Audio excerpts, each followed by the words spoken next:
आज की इस वीडियो को देखने के बाद 100 नहीं 110% आप ये डिसीजन ले पाएंगे क्या वाकई आपको गाड़ी रेंट पर लेनी चाहिए या फिर खुद खरीदनी चाहिए। बिकॉज होता क्या है आज की डेट में मिडिल क्लास आदमी के लिए एक गाड़ी सिर्फ एक गाड़ी नहीं या कंफर्ट जोन नहीं, अगर मैं इनडायरेक्टली या डायरेक्टली भी कहूँ तो वो एक सोशल सिंबल बन गया है। उसको ये दिखाना है कि मेरे पास गाड़ी है। बहुत बार तो ऐसा होता है आप सोचते हैं कि 50,000 रुपये कमाने वाले के पास गाड़ी है और आप 1 लाख रुपया कमा रहे हैं तो भी आपके पास गाड़ी नहीं है। नमस्कार दोस्तों, मैं हूं इंद्रजीत सिंह। स्वागत है आपके अपने चैनल फौजी फाइनेंस के ऊपर, जहां हम बात करते हैं पैसे और प्लानिंग की। तो चलिए बिना किसी देरी के शुरू करते हैं वीडियो। लेकिन वीडियो शुरू करने से पहले चैनल को कमेंट, शेयर और लाइक ज़रूर कर दीजिए, बिकॉज इस तरीके की इन्फॉर्मेटिव और वैल्यूएबल वीडियो आपके पास पहुँचती रहें।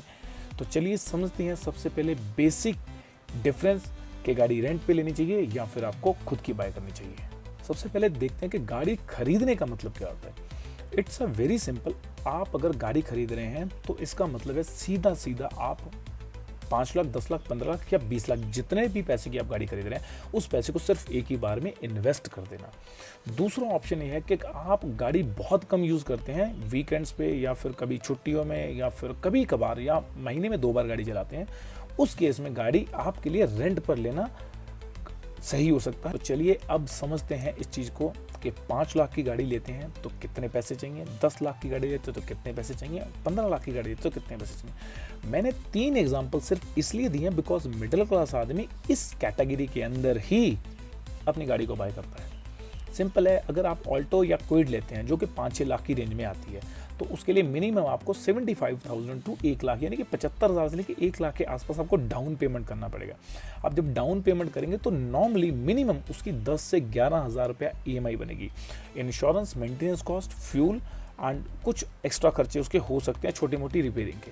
तो ये बात आप देख लीजिए कि क्या आप बिना खर्चे के, बिना अपनी सेविंग्स को, अपने इंश्योरेंस को, जो हेल्थ इंश्योरेंस में उसकी बात कर रहा हूँ, बिना उन सब चीज़ों को टच किए हुए अपनी गाड़ी से ये 10 से 11,000 रुपया मंथली निकाल सकते हैं। अगर हाँ कोई प्रॉब्लम नहीं है तो आप एक अपनी गाड़ी ले सकते हैं। लेकिन हाँ फाइनली हमें डिसाइड करेंगे फाइनल में कि आपको वाकई में लेनी है या नहीं। अभी और 2 पॉइंट बाकी हैं। उन 2 पॉइंट्स को डिस्कस करने के बाद हमें डिसीजन लेंगे कि क्या आपको वाकई 5, 10 या 15 लाख की गाड़ी लेनी चाहिए या नहीं। तो ये हो गया पहला ऑप्शन। अगर 5 लाख रुपये आपका बजट है तो 1 लाख की डाउन पेमेंट और 11,000 की EMI।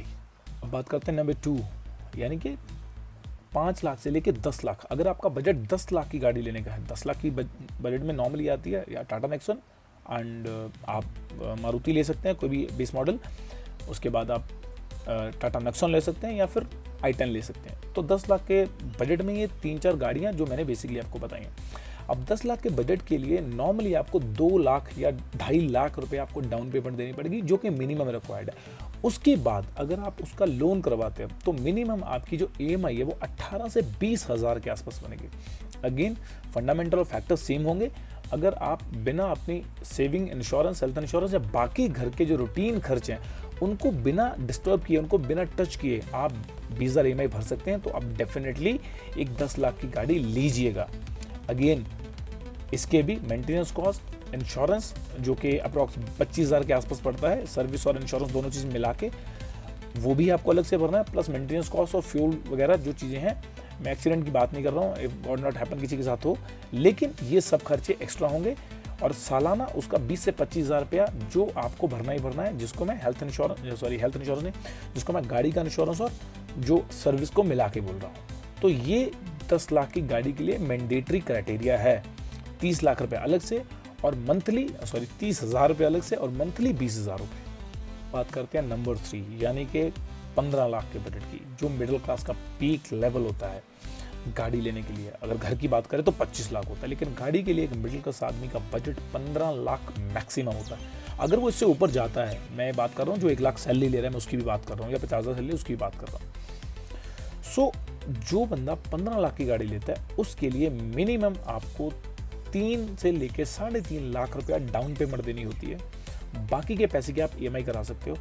Again insurance, maintenance same रहेगा, लेकिन इस केस में आपकी EMI बहुत ज़्यादा बढ़ जाती है। या यूँ कहूँ कि आज इंडिया में 80% लोग जो पैसा कमा रहे हैं, यानी कि 30,000 से कम लोग कमाते हैं इंडिया में, जो सालाना मंथली जो सैलरी है लोगों की 30,000 से कम है 80% लोगों की।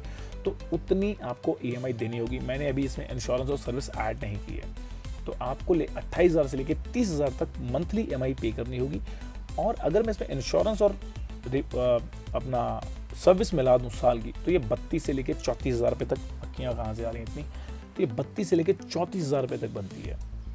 तो अगर आप बिना डिस्टर्ब किए हर महीने 32 से 34,000 रुपया निकाल सकते हैं अपनी सैलरी से, या अपने फाइनेंशियल जो भी आपके पास इनकमिंग है उससे, तो आप डेफिनेटली क्रेटा की तरफ जा सकते हैं। अगेन, बाकी चीज़ें डिस्टर्ब नहीं होनी चाहिए, आप डेफिनेटली ले सकते हैं। अब मैं बात करता हूँ उस फाइनल पॉइंट की, कि जैसे मैंने शुरू में बताया था कि फाइनल हम डिसाइड करेंगे क्या आपको गाड़ी वाकई में रेंट पे लेनी चाहिए या फिर खुद खरीद लेनी चाहिए। बजट कोई भी हो, मैंने तीनों बजट आपको बता दिए हैं।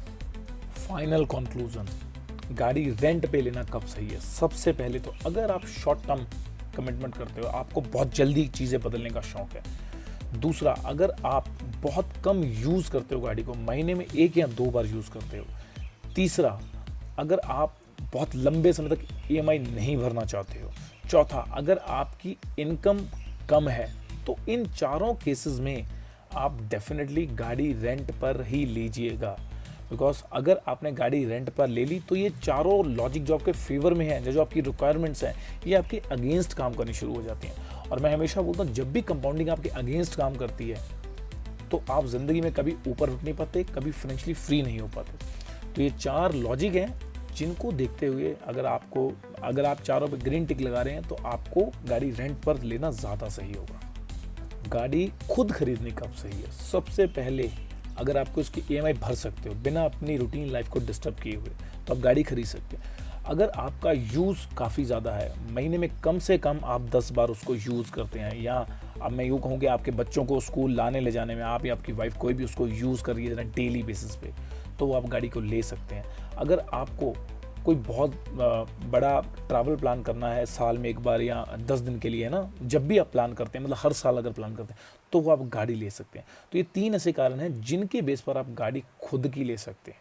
सो आई होप इस छोटी सी 5 से 7 मिनट की वीडियो में आपको ये क्लियर हो पाया होगा कि क्या आपको वाकई गाड़ी रेंट पर लेनी चाहिए या खुद खरीदनी चाहिए। अगर आपको गाड़ी खुद खरीदनी है, तो कमेंट सेक्शन में लिखिए कौन सी गाड़ी आप खरीद रहे हैं। और अगर इस वीडियो में मैंने आपको 1% भी वैल्यू दी है, तो वीडियो को लाइक, शेयर, सब्सक्राइब ज़रूर कीजिएगा, और अपने एक दोस्त के साथ इस वीडियो को पक्का शेयर कीजिएगा जिसने या तो गाड़ी ले ली है या फिर गाड़ी वो लेने वाला है। नमस्कार दोस्तों, आज की वीडियो में इतना ही, बाकी मिलते हैं नेक्स्ट वीडियो में। Bye bye, see you all, and मेरी फेवरेट हैप्पी इन्वेस्टिंग।